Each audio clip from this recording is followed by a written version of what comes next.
Conversations That Matter is a partner program for the Centre for Dialogue at Simon Fraser University. The production of this program is made possible thanks to the support of the following and viewers like you. Diana MacKay, welcome. Thank you. Nice to be here. It's interesting when we take a look at Canadian post-secondary education. How do we define what it is and what its role is in our national strategy around matching education needs with those of the labor force for now and into the future? You know, you said a couple of very interesting things there, defining it and how it connects with the strategy.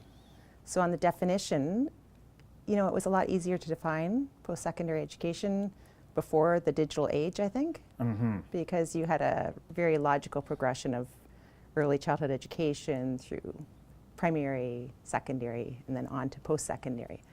Now that there's a capacity for institutions and learners to access information and knowledge anytime they want, anywhere they want, in any depth they want, it may be harder to define post-secondary education going forward because people can access that information more readily. But does that present challenges or opportunities?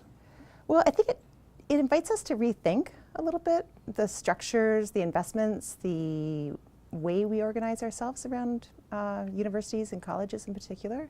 We've had for many years the environment where students finish high school, they are 18 years of age, and then they go into a university or a college and spend 4 years there. And these are 4 really important years because you're very healthy, you are creative, you're thinking about your future, and to take 4 prime years of life and not earn an income and instead spend money and time in a program, that's something I think increasingly we're going to see young people challenge.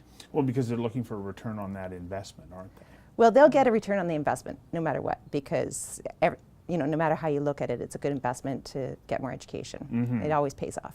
But does it not need to be aligned with some kind of national strategy? And do we have a national strategy as far as post-secondary is concerned? Well, we don't necessarily, I think, have a national strategy. It's very difficult in Canada to have a national strategy because our Constitution states that education is a provincially mandated area. Yeah. So we have, you could argue, 23 or 24 strategies because we have at least 10 provincial ministries of education plus at least 10 provincial ministries of post-secondary or advanced education plus territorial departments of education. And you even have in some provinces ministries that have an educational element to them, like a skills ministry or an innovation ministry.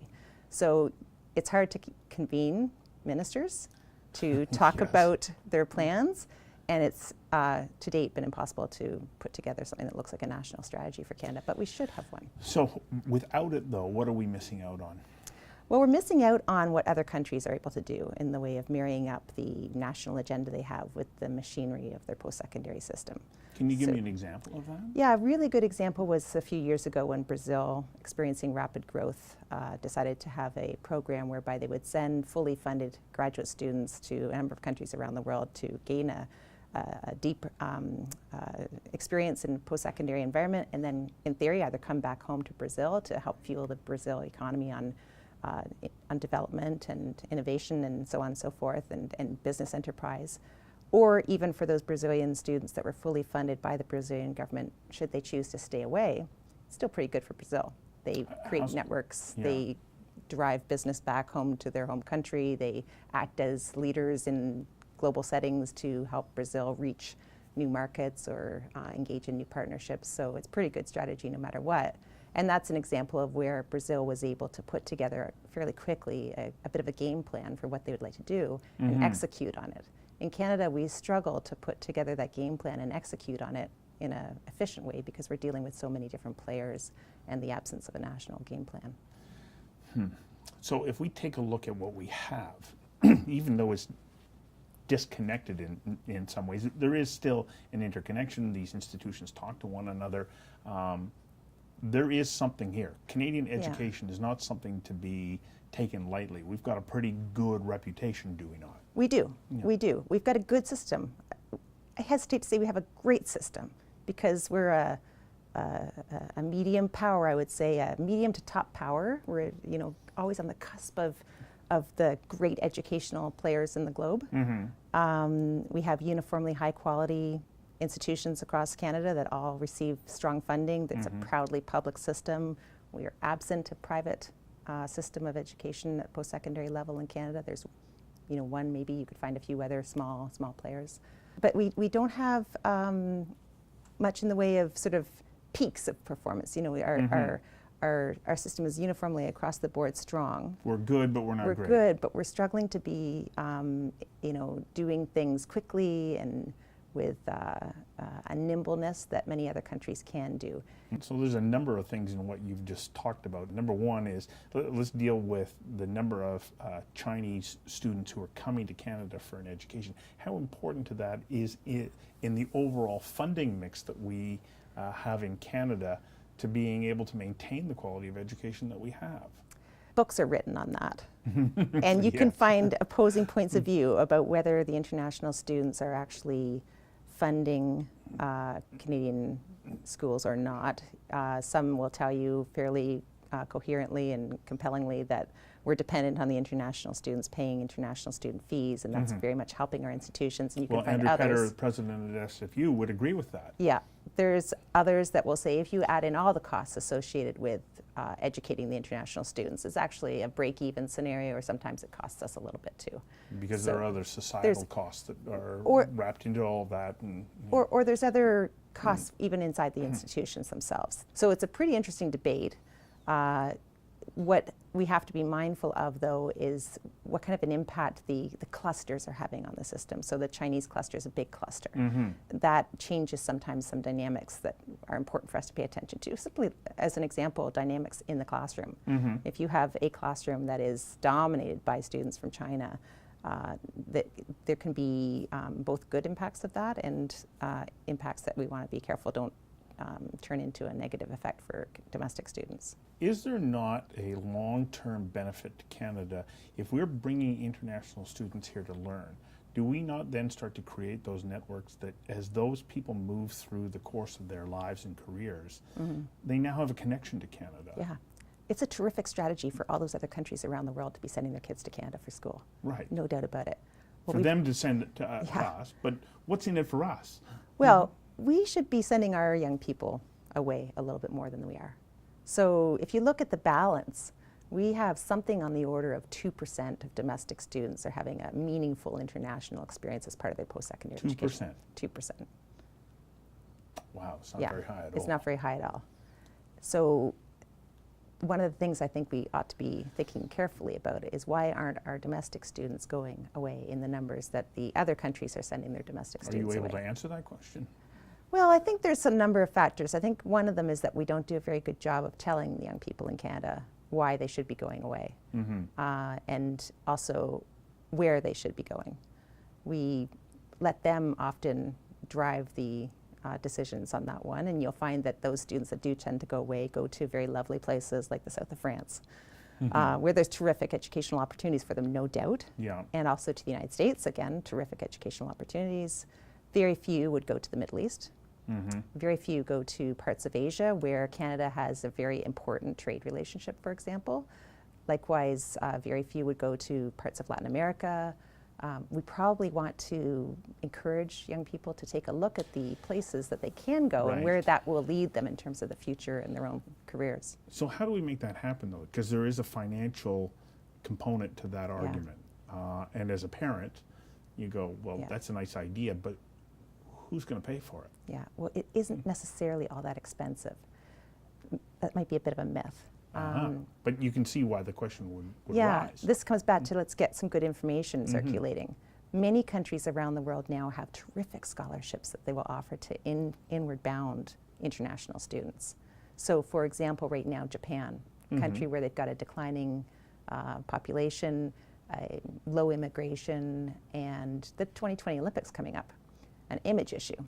So they have recently announced that they will be investing big time in their post-secondary system, including financing scholarships for international students who want to spend time at a Japanese institution, to the order of some scholarships are $1,000 a month. So it's not small change, big know. opportunities. Yeah. And we in Canada probably need to be telling our young people a little bit more about where these opportunities are and how they go about them, and also that the return on the investment for them is magnificent. And if I can give you just a personal example, one that is hard to believe, but I did my own international exchange 30 years ago in Japan, and it was expensive to go. But within 2.5 years of working, after I finished my degree, I went back to Japan to work. Within 2.5 years, I saved enough money to go to graduate school. I fully financed my graduate school. You can save money. You actually, it's not Wow. impossible to imagine. Yeah. You will get a really good job if you have these kinds of experiences. And not only will you be able to get good jobs when you graduate, because now more than ever, a global experience is a big plus in an employer's mind, but also you will be more attractive to graduate schools. Mm-hmm. So you will actually probably be able to get into some pretty terrific places That you can wouldn't say otherwise be that eligible you wouldn't to. otherwise be able to get into.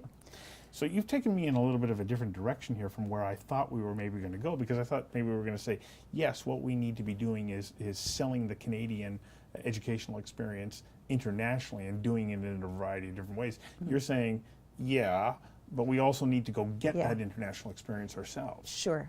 We can sell what we've got a little bit more too, and we should definitely sell it more to non-traditional students. We've got loads and loads of international students coming to Canada for our universities and colleges. I think the numbers were something on the order of 245,000 international students in Canada at any given time, maybe 3 or 4 years ago, and the goal is to up that number to about 450,000 international students by 2020.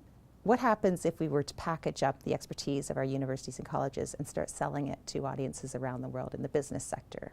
So how are you suggesting doing that? Online, satellite campuses, and having them come here too. Having them come to our campuses and our terrific, Canada is a very attractive place for people to spend a few years of their lives. Have them come here, live here, fuel our economy by being part of the Canadian system and so on, and get a professional program or a chance to practice their skills, apply their skills using their deep knowledge of some field and conducting their business in English, learning how to again, with the language of commerce being English, there's untold demand around the world for people to come and sort of gain their fluency in English through an experience here. We could do much more of that. I note that Harvard, MIT, Berkeley, and a number of other of the top tier schools in the United States are involved in the edX online programs, the MOOCs that they're offering. Yeah. How are we doing in Canada as far as getting in on that wave of digital distribution?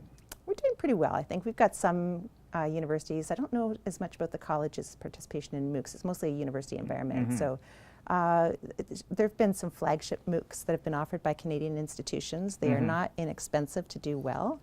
And no, the payoff because production is, values matter. Yeah, and, the payoff you have to see in terms of reputational gain as opposed to student fees, because of course there are no student fees in a MOOC.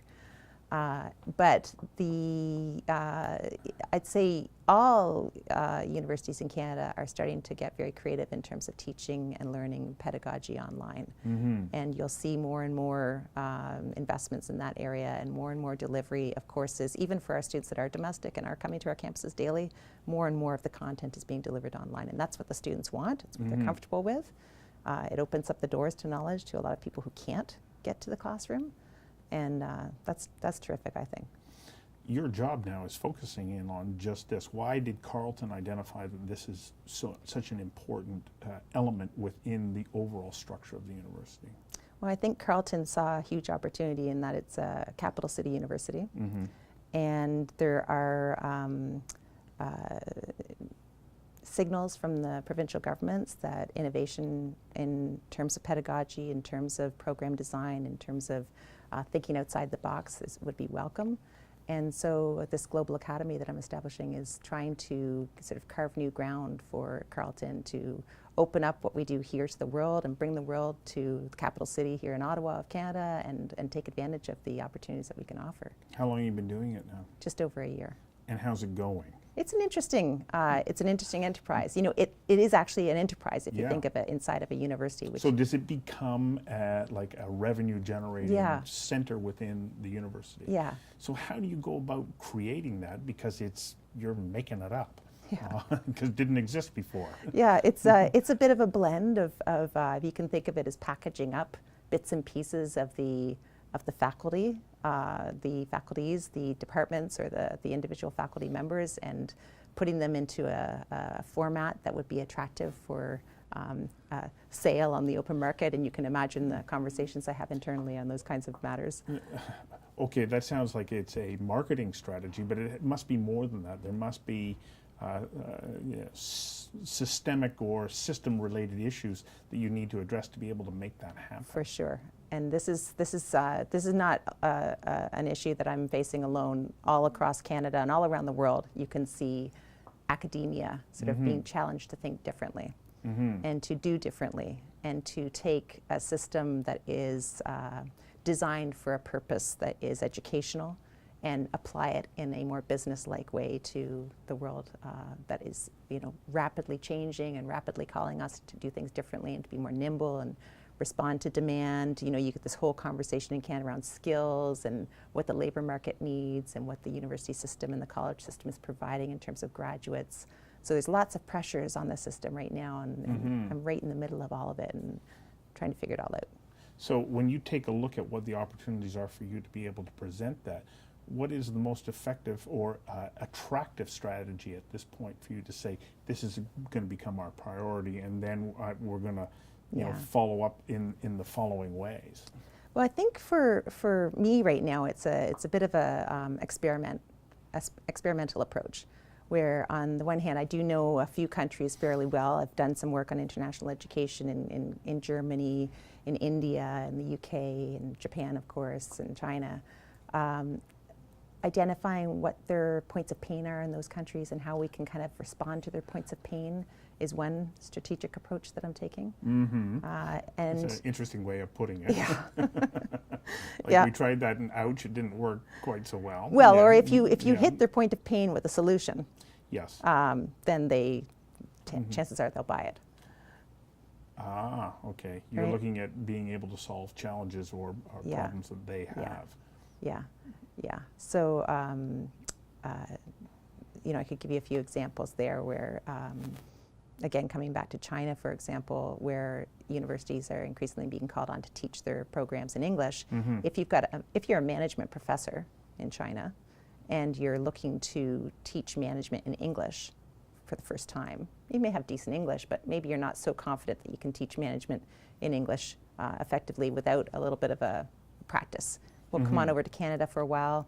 We'll give you some work-relevant language training. We'll put you in the classroom with management professors so you can see how it's done. Interestingly, you can... So there's a teach the teacher There's a teach the teacher component too. There's also, Canada has a lot of diversity, and we have had a lot of experience with diversity. And so for other countries that are just beginning to experience this wave of diversification of the population, at least diversification of the student population, there's lots of lessons that can be learned from Canada's experience.